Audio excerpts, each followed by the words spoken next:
Hi, good people from all around the world. This is Nick, and welcome back to Valheim, Ashlands, Walk and Talk, Part 3 reaction. And without ado, here we go. Further ado. Welcome to episode 3 of this Walk and Talk series. Like last time, I'm Josephine, and with me I have Robin Hello, I'm Robin. and Jonathan. Hello. And before we begin, let me just remind you to check out episode 1 and 2 first if you haven't already.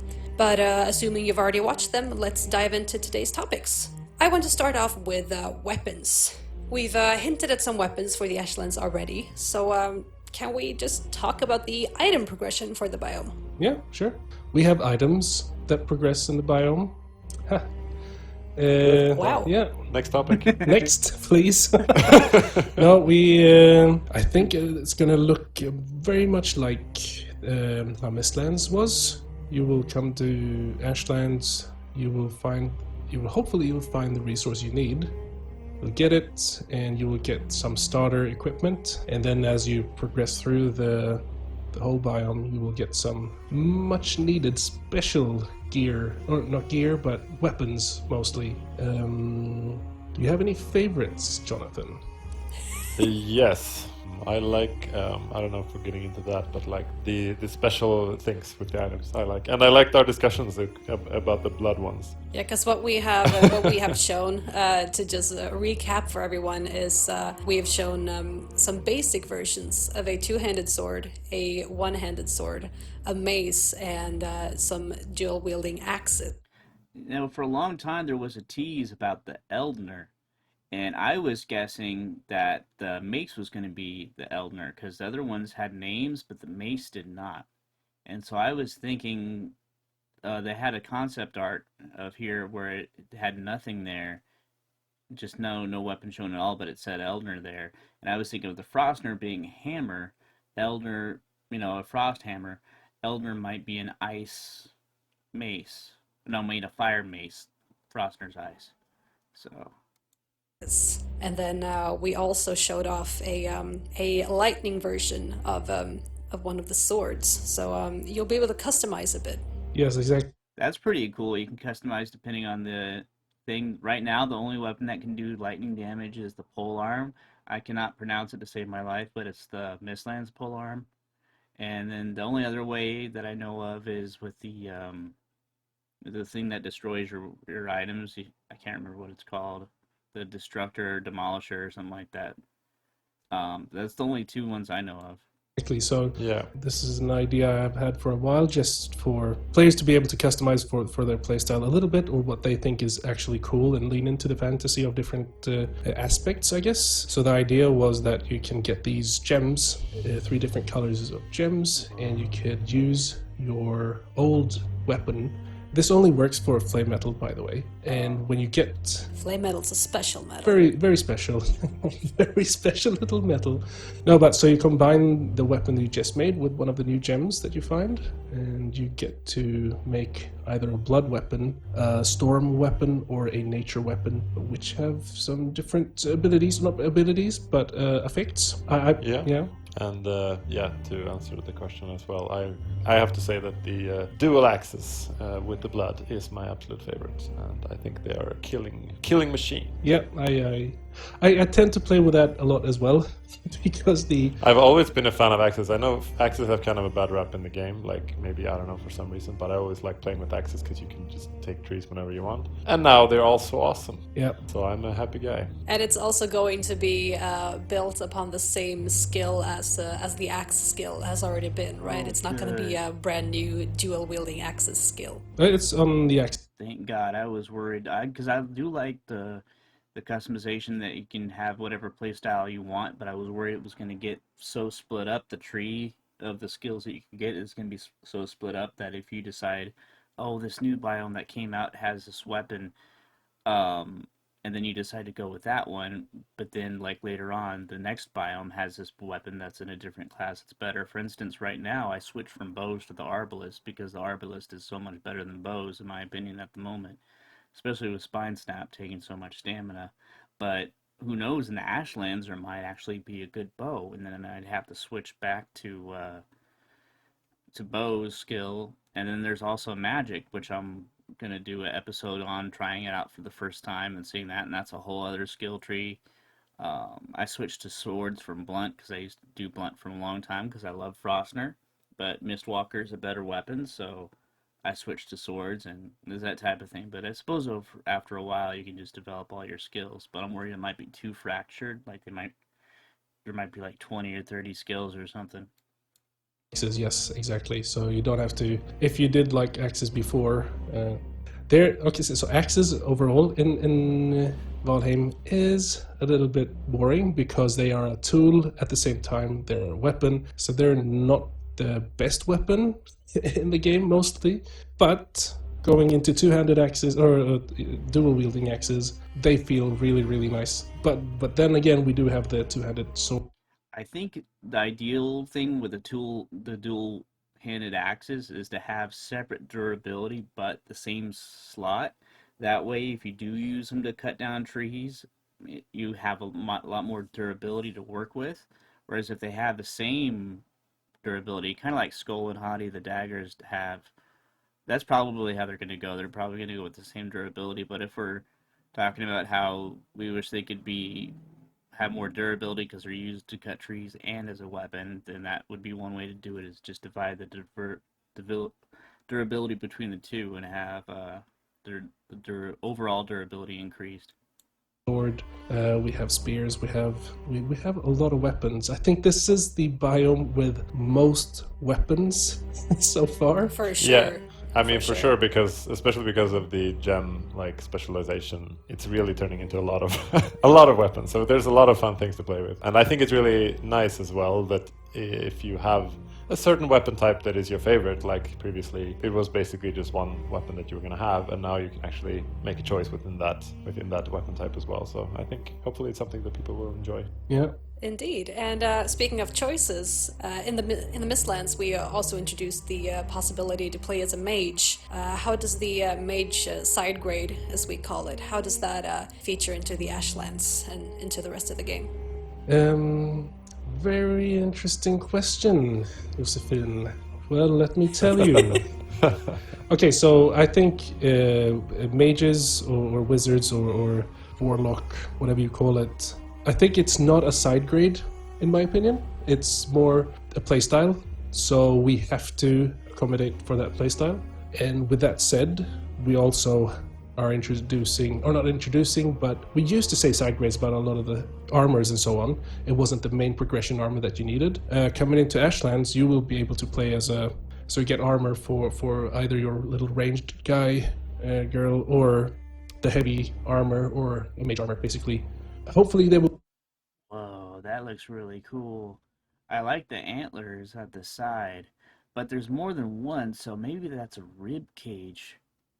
That's like two rib cages, maybe from one of the enemies in there, one of the skeletons. That's pretty cool. Will go hand in hand with each other when you play several people together, and you'll have a good time, or have a horrible time trying. And I think we have. Sorry. Yeah, sorry, maybe I interrupt. I just want to say, and we have a number of nice. I'd say, I don't know. Yeah, like my favorite in that regard is definitely the. Can we call it the shotgun? We can affectionately call it the shotgun, maybe. Yes. Yeah. There's a number of really nice magic choices to make as well. But that was a journey too, right? Because I remember the very first time I play tested, like going into the Ashlands. I had a mage character, and I tried to use an ice staff on fire enemies, and it didn't work. Yeah, but I think that was. That's not the. That was very early. Yeah. That was very early. Yep, and we can't actually blame the staff for that. I think, I think it's on the enemy's side that they were. I'm just a bad player. No. It's actually, I think it was on the enemy's side. I mean, that they were like immune or something. I guess, or is that correct, Jonathan? Or was yeah, I think it was just that they were like for some reason, like that is one of the interesting things with Ashlands has been that like kind of challenging our design on, okay, we just gave everybody fire weapons and now they're going into fire territory. Is everybody immune to fire? Like, are fire creatures or are Ashlands creatures immune to cold, or are they susceptible equal to cold, or like that has been like going a bit forwards and back quite a bit, and I think we've landed in something that works quite well now, but it hasn't been really clear cut, or what is. And yeah, exactly. It's been difficult because since you get a fire and an ice weapon, you get both parts of the spectrum going into a place which is like fire. I think that when we have the undead vibe going on, it's more. I think it's more general now. That it's more. I think it's better that way, because before, okay, so if you go back and we made like the lava lands or whatever, then you kind of expect the ice staff to be king, right? But in this case, I think people will have a good time and die and have a good time. Yeah, exactly, and not just do like a lot of games are where like, oh, fire creatures are immune to fire, and they're like you take extra damage from ice. It's more that, oh, both playstyles will work. Exactly. We have so many discussions about this. Like, so in my mind, it's like if you're a hot fire demon, then Looking for a single. exactly.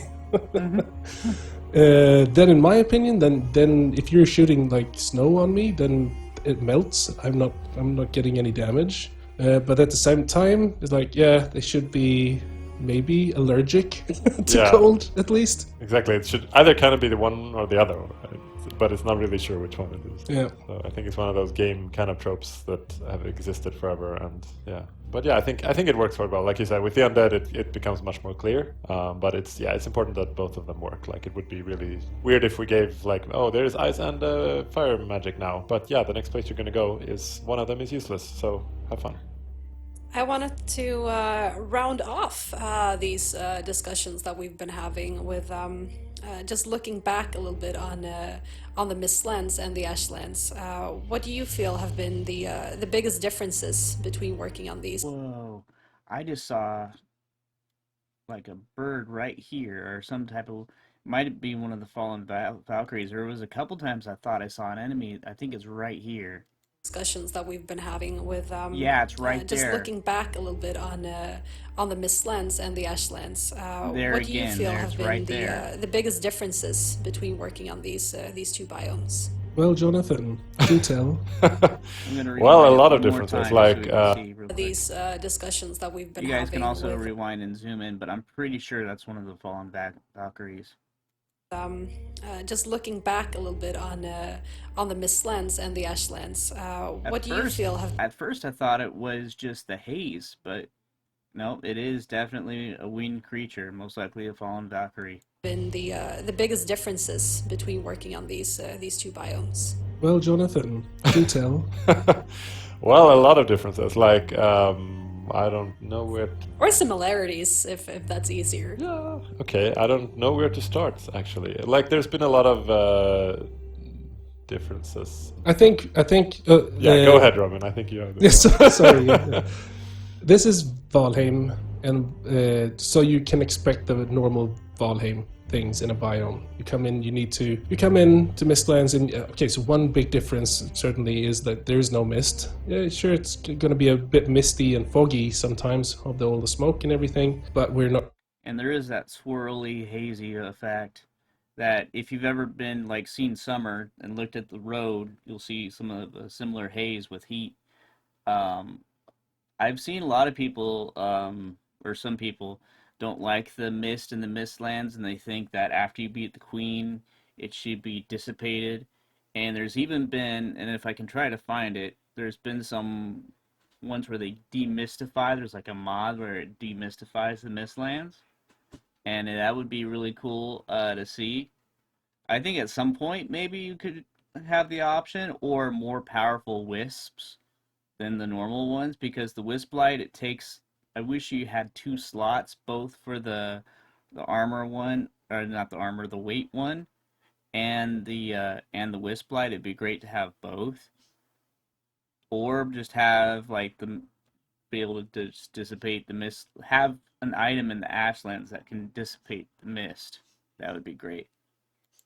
Not gonna lock you invisibility like we did in Mistlands, so that's a big difference, I guess. We have heard a lot of feedback from people players Yeah, him too. about the mist specifically. Maybe that's something we will do something with in the future. Try to ease that in or out Oh, somehow. that's good. But the similarities with Mistlands, I think, is a lot very similar with the Black Forest because we did go through like what There's random fire effect that I did not see there before, or I would didn't Black notice. Forest do in Mistlands, and that's what we did here as well. Yeah, but I think like work-wise and like what you can expect. I mean, it's definitely turning into a very well worked biome. Like, actually, I had a dream about Ash.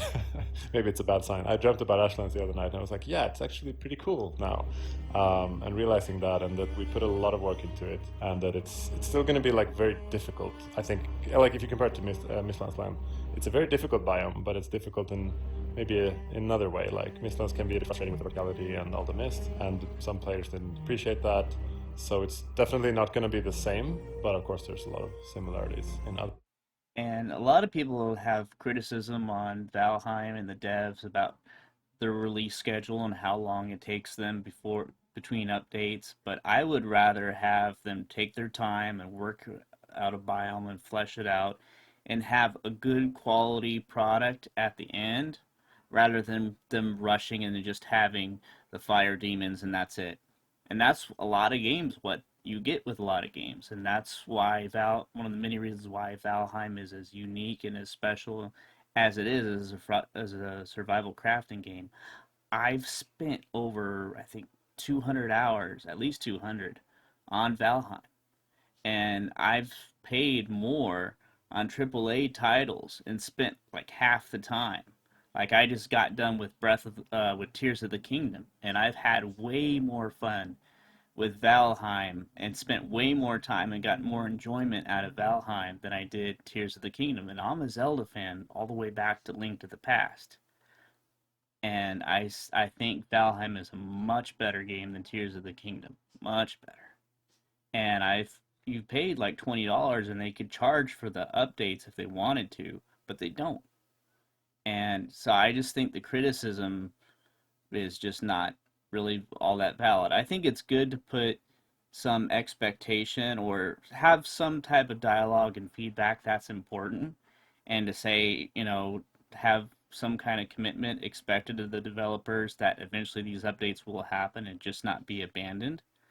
But a lot of times it just goes way too far in the negative, and I think they're delivered on an amazing game that I've have the type that I haven't seen before, and I think it's shaping up to be one of the best survival crafting games of all time.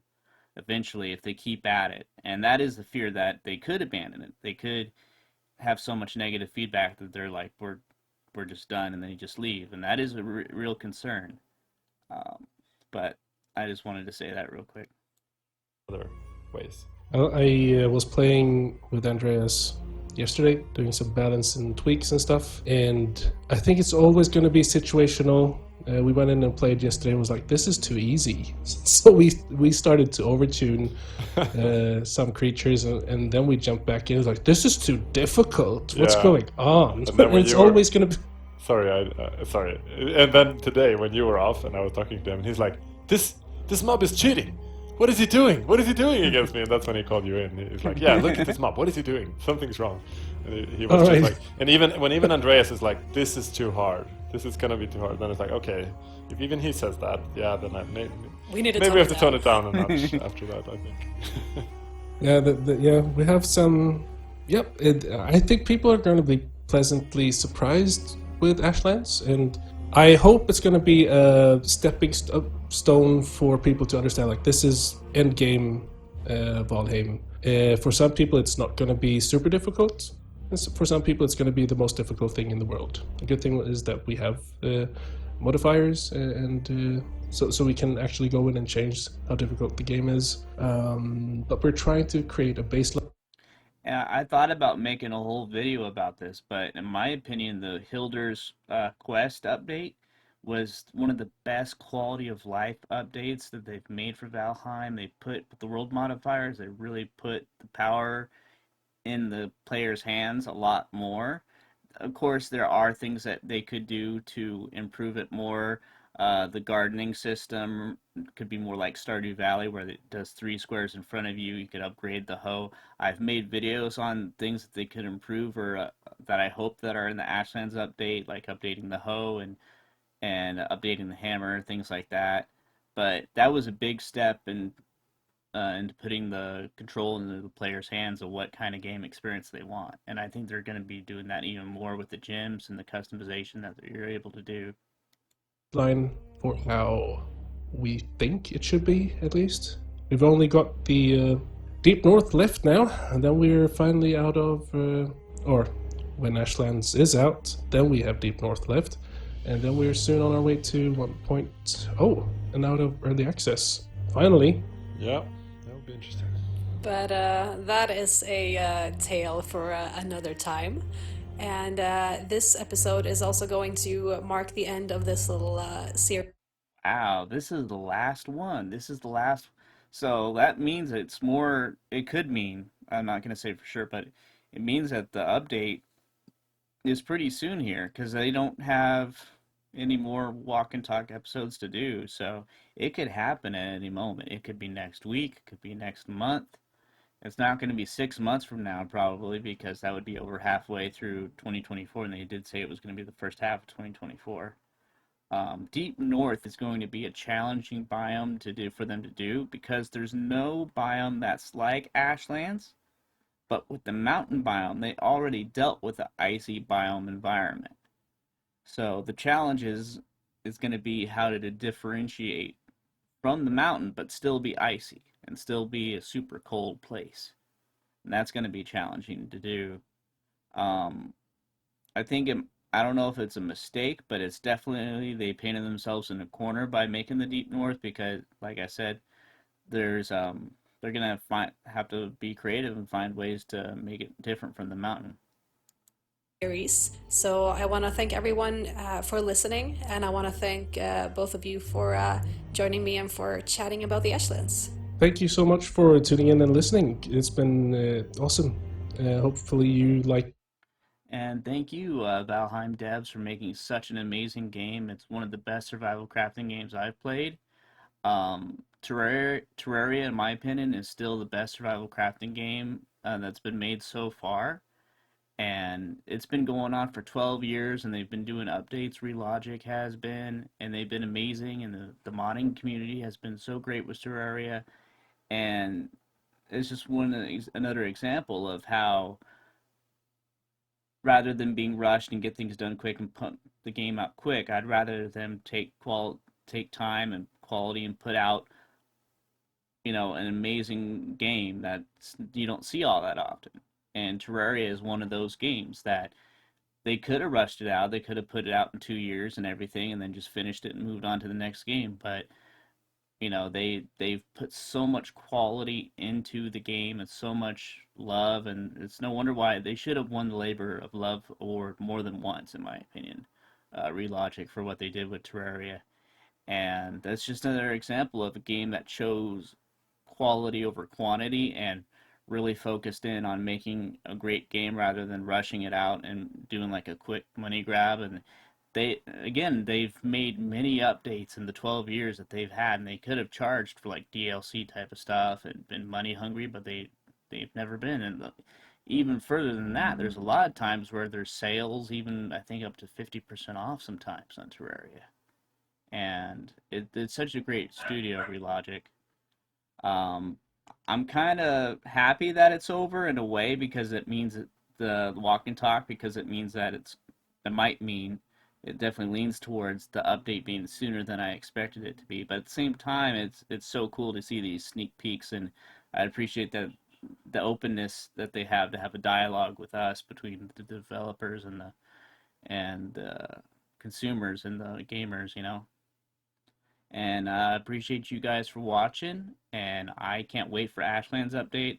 I still haven't beaten the Queen yet. I still got to work on the magic skill, and I still have to find Hildur. I haven't found Hildur yet. So there's all kinds of things to occupy my time on Valheim before the update happens. And yeah, thank you all for watching. I think this is almost the end of Thank the you, video. Ashlands, and I hope you like today. Yeah, thank you like very much that. for listening to our ramblings about how we feel. Kind of nothing, but hopefully it's been a little bit interesting and that you enjoy the game. Bye. Bye. Bye bye bye bye.